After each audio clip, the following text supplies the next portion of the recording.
Okay, so here's our air moving section made up of a blower wheel. I've got a blower motor and a blower wheel inside. Also have a capacitor to assist our motor in running. Multi-speed motor. You can see we've got a set of relays on the control board. If you look on the settings here, the blue speed is for our heat. Black wire is going to be for cooling.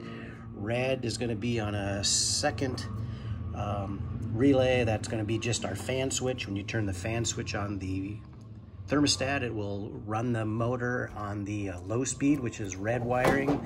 And then the last relay is our black, just brings the other leg of power in. And you'll be able to see my neutral coming from the motor going into the neutral bar on my blower. Okay, so that makes up our air moving section. Okay, here is our combustion fan system. You can see this is basically just a duct. It's connected to the heat exchanger on the outside here. Let me see if you can see this in here.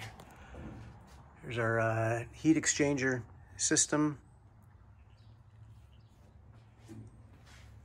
So we pull air in through the burners, gas and air mixture, heat the heat exchanger, pull those gases into this little combustion chamber and out through the flue piping out of the house.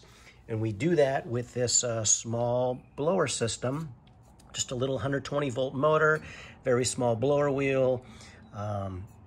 These are a failure point on these type of furnaces. Either the motor goes bad or the blower corrodes and falls apart and needs to be replaced.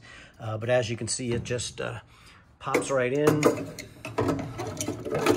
bolt it right in, and it can be replaced that way. Okay. Also one safety control on here that watches our flue stack temperature. If it should go too high, it will it's integrated into the control system to shut the furnace off. That's combustion air. And this makes up our gas heating section, our gas train system. Okay, here's the other side of the burners. These are the burners where they shoot into the heat exchanger. You can see I have my flame sensor here. I've got my hot surface ignition here.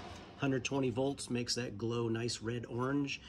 We'll ignite our burners. See this small slot in here that the gas will travel across and light all the burners when the first one lights up, and it allows that gas to go through and light the others. Have our gas valve here that opens and closes and just allows that gas in.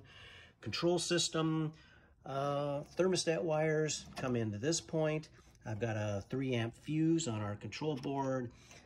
Have a flashing LED, which is our status code LED. I'll show you a little more on that. And all our wires, safeties, controls come into this board. Everything comes in and goes out of this board. Here's our low voltage 24 volts transformer and door switch. If that door should ever open or come slightly open, our switch opens and shuts off the power to our entire system. Nothing will work. And safeties. This is just a high temp limit. You can see it just senses temperature. It's got a little switch inside, will open and close. These are our flame rollout switches. They mount right here on either side of our burner section. And if the flames should ever go the wrong direction for any period of time, these will trip. And you can see there is a manual reset on that. That is a very important safety control. If the flames ever go the wrong direction, one of these will trip, and it requires a service technician to come out and reset them. Most homeowners have no idea they're even in here or how they work. So you need a service tech to come out and take care of that, figure out